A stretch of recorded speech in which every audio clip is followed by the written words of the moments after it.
നിങ്ങൾ അറിഞ്ഞോ നാട്ടാരെ, ഈ കൊച്ചു കേരളക്കരയില് 1600 രൂപ വയോജന പെൻഷൻ കൊടുക്കാൻ ധനസ്ഥിതി ഇല്ലാതെ കഴിഞ്ഞ 4 മാസമായിട്ട് പെൻഷൻ കൊടുത്തിട്ടില്ല.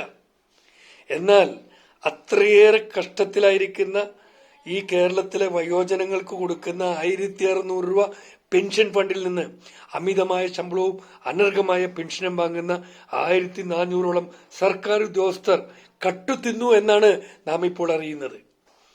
എങ്ങനെയാണ് ഇവർക്ക് പെൻഷൻ ലഭ്യമായത്? സർക്കാരിന്റെ ഭരണ കെടുകാര്യസ്ഥതയല്ലേ അത്? ഇവിടെ ഈ പാവപ്പെട്ടവന്റെ പെൻഷൻ കൊടുത്തിട്ട് 4 മാസമായി, അതും വെറും 1600 രൂപ.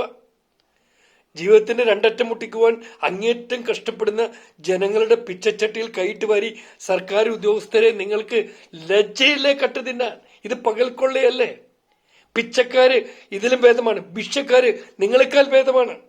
കിട്ടുന്ന ശമ്പളമൊക്കെയും ബാങ്കിലിട്ട് അത് വിപണിയിൽ വരാതെ ഫ്രീസ് ചെയ്യുന്ന നിങ്ങൾ, ഈ സർക്കാർ ഉദ്യോഗസ്ഥര് 1400 പേര് സാധാരണക്കാരന്റെ പെൻഷൻ ഫണ്ടിൽ കൈയിട്ട് വാരിയത് ഒട്ടും അംഗീകരിക്കാവുന്നതല്ല. ഇവർക്കെതിരെ വകുപ്പ് തല നടപടികൾ എടുക്കണം. പിഴയും പലിശയും മുതലും അവരിൽ നിന്ന് ഈടാക്കണം.